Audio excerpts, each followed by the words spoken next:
Welcome to Juliana's Kitchen. It's time for a little decadence in the 12 Days of Christmas playlist, and that means gourmet candied orange peel dipped in chocolate. These are one of my favorite Christmas treats, and all you need is a couple of navel oranges and a few other ingredients. They're really easy to make. Your oven does most of the work, so if you love candied orange peel and you want to find out how to make these, please hit that like button, subscribe, come along with me, and I will show you how. Let's get cooking. The first thing we want to do is wash and peel 4 large navel oranges. It's not a good idea to use the thin skin bargain oranges. You want to get the ones that have a nice thick skin. It has a little more pith, which is the white part of the orange. The pith is the bitter part of the orange, and we do want it, but we have some tricks on how to get the bitter out, and we want it because it helps keep the moisture level up so that they stay a little bit nice and chewy and don't go too hard like beef jerky. So these are washed, and you want to cut out with a very sharp knife. It's handy to have just a little skinny sharp knife. Cut out that top little navel bud there, and then carefully score it into quarters. So that just means you want to cut through the pith and the skin, but not all the way through the orange. So you can't quite see the lines yet, but you will in a minute. And it doesn't matter if they're not perfect quarter sections, but the idea is it's easier to peel the orange peel off if it's in quarters.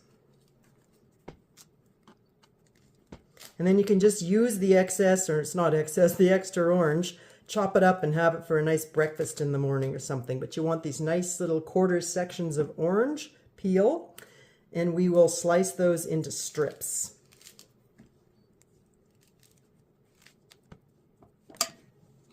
About 1/4 inch size strips, each of the little sections of peel.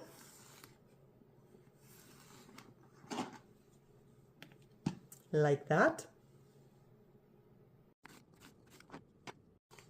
And you want to have nice clean cuts. You see this one is kind of jaggedy.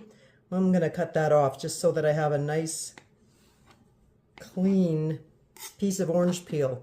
Because if I haven't mentioned it yet, maybe you saw a sneak in the preview, I'm going to dip them in chocolate, at least some of them. I need a few for another recipe I'm going to share with you coming down the pipe soon, but for the most part, we're going to dip these in chocolate so we can have some decadent Christmas treats. Okay, this is where things get easy for a while.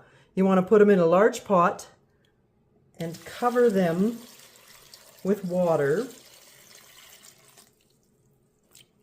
That's enough. You could put a plate on them to hold them down, but as long as they're just pretty immersed in the water, we're going to put them on the stove and bring it to a boil. It takes about 5 minutes for the water to boil, and then you want to let it boil for 5 minutes. And then you want to drain them. And then we're going to put them back in the pot. Cover them with water again, and repeat. So we need to do this step 4 times. You want to change the water 4 times, and why we do this is because it helps take some of the bitterness out of the peel. And if you find yourself getting tired of eating oranges for breakfast, I actually have 2 recipes in my salad playlist. The Blue Moon Monday salad is an Oriental style salad that uses oranges, and there's also a fall beet salad. So you could turn them into a salad if you want.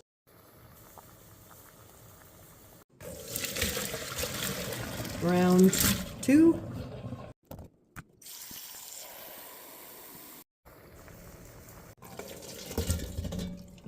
Round 3.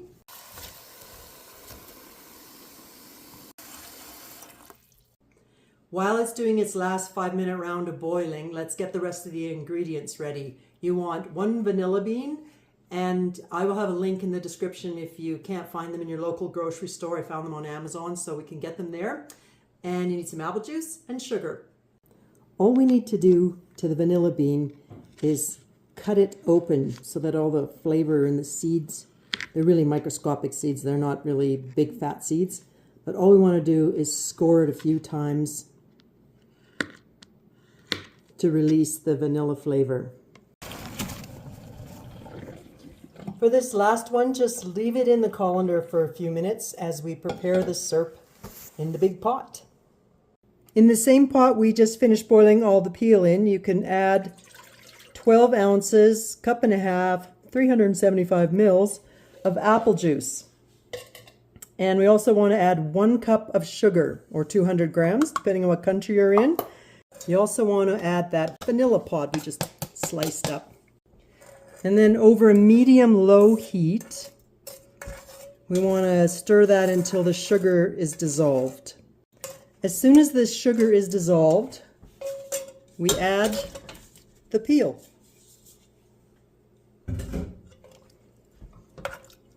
And now we just want to stir it to coat it and bring it to a low simmer. Okay, this is where things get fun.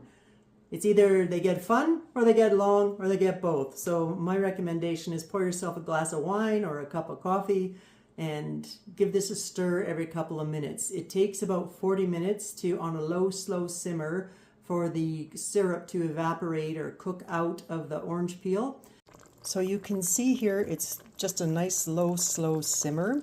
So you want to give it a stir every 5-10 minutes or so when it's like this. And as we get closer to the finish line, this syrup will evaporate and you want to keep a closer eye on it then just to make sure it doesn't burn. I know some of you are going, why didn't she just use orange juice and how come you can't use regular vanilla?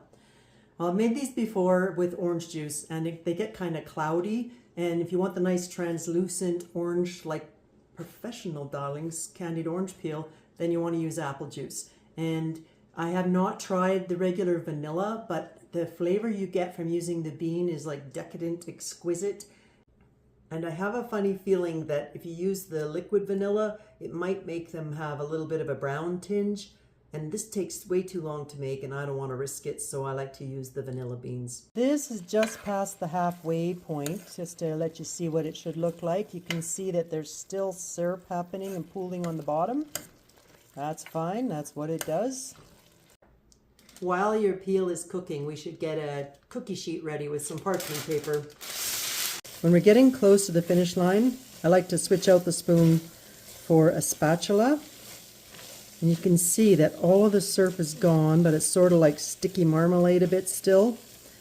And I am just going to let it cook out and evaporate a little bit more. The more that we evaporate out now, the less time it has to slow bake, slow dry in the oven. So right now, according to my timer, I've got about 5 minutes left, 4 or 5 minutes left. So I will keep a close eye on it for this section of time. All right, I think that the majority of the syrup is completely evaporated. You can see there's no syrup pooling on the bottom of the pan now when I move the peel around. So let's get it onto the parchment paper. So we want to get the peel spread out as quickly as possible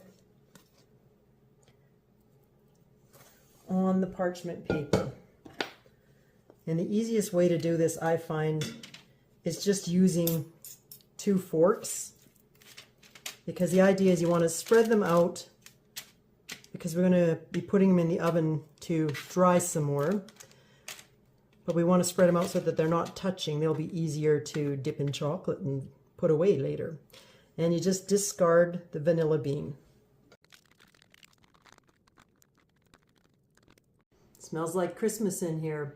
So these are going to go in the oven now for 2.5 hours at 200 degrees. If you happen to live in a humid climate, you might need to leave them in a little longer than 2.5 hours, but err on the side of caution. Do the 2.5 hours, let them cool, and check them.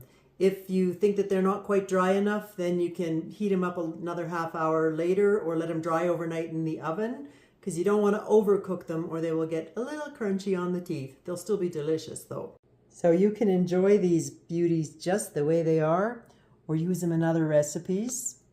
Like my Christmas spice bars. Think gingerbread man marries Christmas cake, Christmas stolen meets chewy biscotti. I think you'd love them. Okay, but let's get back to the oranges. We're not quite done yet. Well, you can be done if you want to. You can just stop there and eat them and enjoy them as they are, but I'm going to dip some in chocolate and make them a little fancier for those Christmas baking platters and get cookie exchanges. So whatever chocolate you have, I've got a bag here of the Ghirardelli semi-sweet, 326 grams.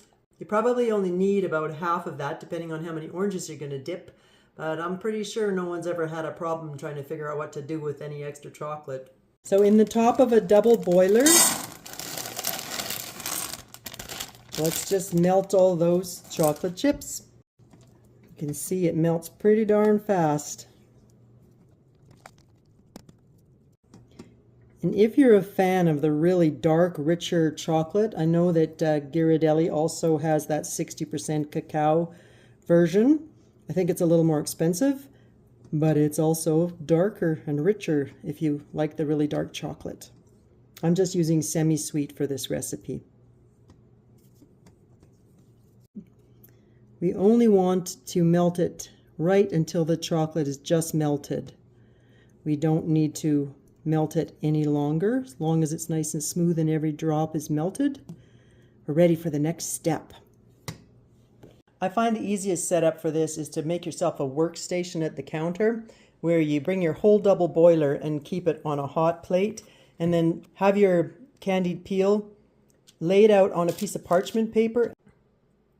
Then you just want to take each little section of peel, dip it in the chocolate, and set it on the parchment paper and let it cool and set. And I have one more thing I'm going to show you that you can choose to do to add another little touch of elegance to these. If you just take a little bit of cocoa powder and put it in a sieve and then gently tap it and go across, or you can shake it too, I guess, across the chocolated part of each one. It gives it that extra rich chocolatey flavor for your hardcore chocolate lovers. So if you enjoyed making these with me, please subscribe and I will see you on the next video. Thank you for stopping at Juliana's Kitchen. Have an awesome day.